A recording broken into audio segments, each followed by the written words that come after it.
Hi friends, welcome to Rajani ಅಡುಗೆ channel. ಇವತ್ತು ನಾವು ರಾತ್ರಿ ಉಳಿದಿರೋವಂಥ ಅನ್ನದಲ್ಲಿ ಯಾವ ರೀತಿ ಹಪ್ಪಳನ ಮಾಡ್ಬೋದು ಅನ್ನೋದನ್ನು ಈ ವಿಡಿಯೋದಲ್ಲಿ ತೋರಿಸ್ತಾ ಇದ್ದೀನಿ. ಪಾಪಡ್ನ ಈಸಿಯಾಗಿ ರಾತ್ರಿ ಉಳಿದಿರೋವಂಥ ಅನ್ನದಲ್ಲಿ ಯಾವ ರೀತಿ ಮಾಡ್ಕೋಬೋದು ಅನ್ನೋದನ್ನು.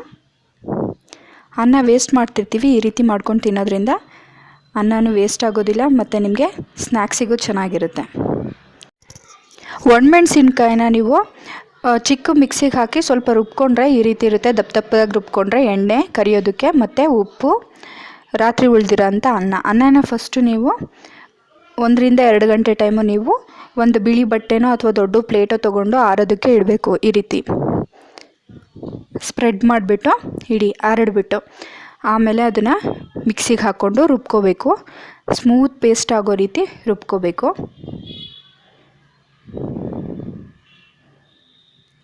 ಒಂದು ಸ್ವಲ್ಪ ನೀರು ಬೇಕಾದರೆ ಸ್ವಲ್ಪ ಹಾಕಿ, ನೀರು ಹಾಕ್ಬಿಡಿ, ಜಾಸ್ತಿ ಹಾಕೋಕೆ ಹೋಗ್ಬಿಡಿ. ನೋಡಿ, ಈ ರೀತಿ ರುಬ್ಕೊಂಡಿದ್ದೀನಿ. ನಾನು ಸ್ವಲ್ಪ ದಪ್ಪಕ್ಕೆ ರುಬ್ಕೊಂಡಿದ್ದೀನಿ. ನೀವು ಸ್ವಲ್ಪ ಇನ್ನೂ ಮೆತ್ತಗೆ ರುಬ್ಕೊಂಡು, ನಾನು ಕೈಯಲ್ಲಿ ಸ್ಮ್ಯಾಶ್ ಮಾಡ್ಕೋತೀನಿ, ಅದಕ್ಕೋಸ್ಕರ ನಾನು ಸ್ವಲ್ಪ ದಪ್ಪಕ್ಕೆ ರುಬ್ಬಿದ್ದೀನಿ, ನೀರು ಹಾಕಿಲ್ಲ ನಾನು. ನೀವು ಬೇಕಾದರೆ 1 ಸ್ಪೂನಷ್ಟು ನೀರು ಹಾಕ್ಕೊಂಡು ಮೆತ್ತಗೆ ರುಬ್ಕೊಳ್ಳಿ. ಆದಷ್ಟು ನಿಮ್ಮ ಕೈಯಲ್ಲಿ ಎಷ್ಟಾಗುತ್ತೆ ಅಷ್ಟು ಮೆತ್ತಗೆ ರುಬ್ಕೊಂಡ್ರೆ ಚೆನ್ನಾಗಿರುತ್ತೆ. ಚಿಲ್ಲಿ ಫ್ಲೇಕ್ಸ್ ಹಾಕಿದ್ದೀನಿ ಮತ್ತು ಸಾಲ್ಟ್ ಹಾಕಿದ್ದೀನಿ.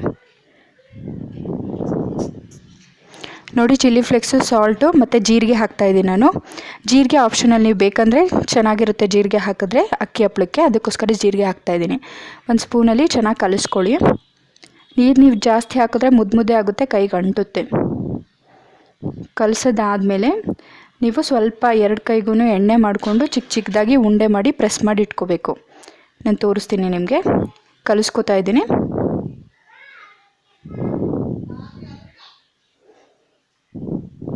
ಎಲ್ಲ ಕಲಸಾಗಿದೆ.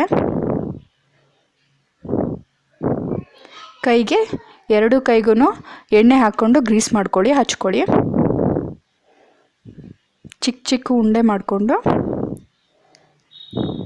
ಅದೊಂದು ಸ್ವಲ್ಪ ಈ ಆಲೂಗೆಡ್ಡೆ ಎಲ್ಲ ಫ್ಲ್ಯಾಟಾಗಿ ಯಾವ ರೀತಿ ಉಂಡೆ ಮಾಡಿ ನಾವು ಟಿಕ್ಕೀಸ್ ಮಾಡ್ಬೇಕಾದ್ರೆ ಮಾಡ್ತೀವಲ್ಲ, ಆ ರೀತಿ ಮಾಡ್ಕೋಬೇಕು. ಇಲ್ಲ ಚಪಾತಿನ ಉಜ್ಜಬೇಕಾದ್ರೆ ನಾವು ರೌಂಡ್ ಮಾಡಿಬಿಟ್ಟು ಮಧ್ಯ ಕೊತ್ತಿ ಯಾವ ರೀತಿ ಮಾಡ್ತೀವಿ ಆ ರೀತಿ ಮಾಡಿ ಇಟ್ಕೋಬೇಕು ಒಂದು ಪ್ಲೇಟಲ್ಲಿ. ಎಲ್ಲದನ್ನು ಆ ರೀತಿ ಮಾಡಿ ಇಟ್ಕೊಂಡ್ರೆ ಸುಲಭವಾಗಿ ಒತ್ಕೋಬೋದು ನೀವು.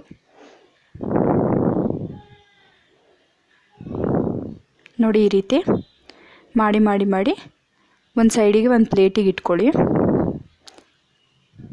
ಮೇಯ್ನಾಗಿ ನೀವು ಎಷ್ಟು ಚೆನ್ನಾಗಿ ರುಬ್ಕೋತೀರೋ ಅಷ್ಟು ಚೆನ್ನಾಗಿರುತ್ತೆ ಪಾಪಡು. ನಾನು ಮಾಡಿ ಎಲ್ಲ ಆಲ್ಮೋಸ್ಟ್ ಇಟ್ಕೊಂಡಿದ್ದೀನಿ. ಈಗ ಯಾವ ರೀತಿ ಅದನ್ನು ಒತ್ಕೊಳ್ಳೋದು ಅನ್ನೋದನ್ನು ತೋರಿಸ್ತಿದ್ದೀನಿ. ನೋಡಿ, ಮಾಡಿ ಇಟ್ಕೊಂಡಿದ್ದೀನಿ. ಒಂದು ದಪ್ಪನೇದು ಸ್ವಲ್ಪ ದಪ್ಪಗಿರೋ ಅಂಥ ಪ್ಲಾಸ್ಟಿಕ್ ಕವರ್ನ ತೊಗೊಳ್ಳಿ. 2 ಕಡೆನೂ ಎಣ್ಣೆ ಹಾಕಿ, ಮೇಲ್ಗಡೆ ಮತ್ತು ಒತ್ತೋದಕ್ಕೆ ಮಡಚ್ತೀವಲ್ಲ ಆ ಕಡೆಗೂ ಎಣ್ಣೆ ಹಾಕಿ ತುಂಬ ತೆಳುವಾಗಿ ಅದರ ಮೇಲೆ ಪ್ರೆಸ್ ಮಾಡ್ತಾ ಹೋಗಿ. ಜಾಸ್ತಿ ಮಾಡಿದ್ರೆ ಕಟ್ಟಾಗೋ ಚಾನ್ಸಸ್ ಇರುತ್ತೆ, ಮುರ್ಕೊಳ್ಳುತ್ತೆ, ಚೆನ್ನಾಗಿ ಬರಲ್ಲ. ತೆಳುವಾಗಿ ಶೇಪಿಗೆ ಮಾಡ್ಕೊಳ್ಳಿ. ಎಣ್ಣೆ ಹಾಕೋದ್ರಿಂದ ಸುಲಭವಾಗಿ ನಿಮಗೆ ಕೈಗೆ ಹಾಗೆ ಬರುತ್ತೆ ಹಪ್ಪಳಗಳು. ನೋಡಿ ಎಷ್ಟು ಚೆನ್ನಾಗಿ ರೌಂಡ್ ಆಗ್ತಿದೆ ಅಂತ. ತುಂಬಾ ಚೆನ್ನಾಗಿರುತ್ತೆ. ವೇಸ್ಟ್ ಮಾಡ್ಕೊಳ್ಳೋದಕ್ಕಿಂತ ಈವ್ನಿಂಗ್ ಸ್ನ್ಯಾಕ್ಸಿಗೂ ಅಥವಾ ಊಟದ ಜೊತೆಗೂ ಇದು ತುಂಬ ಚೆನ್ನಾಗಿರುತ್ತೆ. ಮಕ್ಕಳಿಗೆ ಅಕ್ಕಿ ಹಪ್ಪಳ ತುಂಬಾ ಇಷ್ಟ ಆಗುತ್ತೆ. ಈ ರೀತಿ ಮಾಡಿ, ಜಾಸ್ತಿ ಅನ್ನ ಉಳಿದಿದೆ ಅಂದ್ಕೊಳ್ಳಿ, ಈ ರೀತಿ ಮಾಡಿ ನೀವು 1 ತಿಂಗಳವರೆಗೂ ಸ್ಟೋರ್ ಮಾಡಿ ಇಟ್ಕೋಬೋದು. ನೋಡಿ, ಈಸಿಯಾಗಿ ಕೈಗೆ ಬಂತು. ಇದನ್ನು ನಾನು ಎಲ್ಲದನ್ನು ಮಾಡಿ ಒಂದು ಪ್ಲಾಸ್ಟಿಕ್ ಕವರ್ ಹಾಕ್ಬಿಟ್ಟು, ಅಥವಾ ನಿಮ್ಮ ಹತ್ರ ಬ್ಯಾಗ್ಸ್ ಇದ್ದರೆ ದೊಡ್ಡದು ಕಟ್ ಮಾಡಿ ಇಟ್ಕೊಂಡು ಅದರೊಳಗೆ ಹಾಕಿ ಬಿಸಿಲಿಗೆ ಇಡಬೇಕಾಗುತ್ತೆ. ಇದನ್ನು ಮಾಡಿ ಇಟ್ಕೋತಿದ್ದೀನಿ. ಇನ್ನೊಂದು ಮಾಡೋದು ತೋರಿಸ್ತಾ ಇದ್ದೀನಿ ನಾನು. 2 ಕಡೆನೂ ಫಸ್ಟ್ ಎಣ್ಣೆ ಹಚ್ಕೊಳ್ಳಿ, ಆಮೇಲೆ ಸ್ವಲ್ಪ ಗ್ಯಾಪ್ ಬಿಡಿ ಮಡ್ಚೋದಕ್ಕೂ ಅದಕ್ಕೂ. ನೋಡಿ, ಈ ರೀತಿ ನೀಟಾಗಿ ತಟ್ಕೊಳ್ಳಿ. ನೋಡಿ, ಇದನ್ನು ನಾನು ಕೈಗೆ ಹಾಕ್ಕೊಂಡು ತೋರಿಸ್ತಿದ್ದೀನಿ. ಈಸಿಯಾಗಿ ಬರುತ್ತೆ. ಈ ರೀತಿ ನೀವು ಪ್ಲಾಸ್ಟಿಕ್ಕಿಗೆ ಎಣ್ಣೆ ಹಚ್ಕೊಳ್ಳೋದ್ರಿಂದ ತುಂಬಾ ಈಸಿಯಾಗಿ ಬರುತ್ತೆ.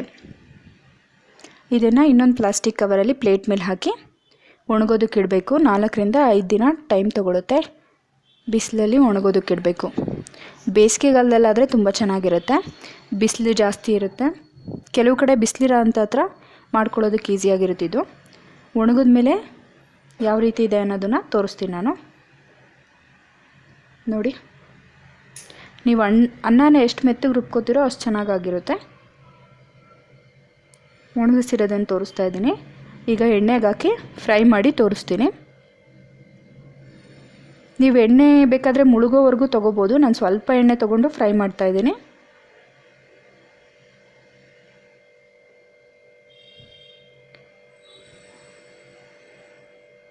ಇದು ಎಣ್ಣೆಯಲ್ಲಿ ನಾನು ಬೇರೆ ತಿಂಡಿ ಮಾಡಿದ್ದೆ, ಸೊ ಅದೇ ಎಣ್ಣೆನ ಯೂಸ್ ಮಾಡ್ತಿರೋದ್ರಿಂದ ನಿಮಗೆ ಸ್ವಲ್ಪ ಬ್ಲ್ಯಾಕಾಗಿ ಕಾಣಿಸ್ತಿದೆ ಆಯಿಲು ನೋಡಿ.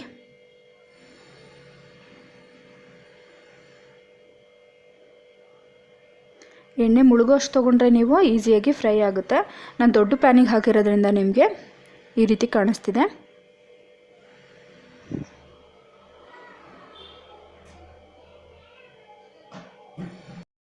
ನೀವು ಈ ರೀತಿ ಮಾಡಿ ನೋಡಿ, ಹೇಗೆ ಬಂತು ಅನ್ನೋದನ್ನು ನನಗೆ ಕಮೆಂಟಲ್ಲಿ ತಿಳಿಸಿ. ನನ್ನ ವೀಡಿಯೋಸ್ ನಿಮಗೆ ಇಷ್ಟ ಆದರೆ ನನ್ನ ಚಾನಲ್ನ ಸಬ್ಸ್ಕ್ರೈಬ್ ಮಾಡಿ, ಲೈಕ್ ಮಾಡಿ, ಶೇರ್ ಮಾಡಿ. ಕ್ರಂಚಿ ಆಗಿರೋಂಥ ರಾತ್ರಿ ಉಳಿದಿರೋ ಅನ್ನದಲ್ಲಿ ಮಾಡಿರೋ ಪಾಪಡ್ ರೆಡಿಯಾಗಿದೆ. ಲೆಫ್ಟ್ ಓವರ್ ರೈಸ್ ಪಾಪಡ್ ಈಸಿಯಾಗಿ ಸಿಂಪಲಾಗಿ ಮಾಡ್ಕೋಬೋದು, ಅನ್ನನ ವೇಸ್ಟ್ ಮಾಡೋ ಬದಲು ಈ ರೀತಿ. Thanks for watching. Left over rice ರೆಸಿಪಿಗಳು ನನ್ನ ಚಾನಲಲ್ಲಿ ತುಂಬಾ ಇದೆ, ನೋಡಿ ಮಾಡ್ಕೋಬೋದು.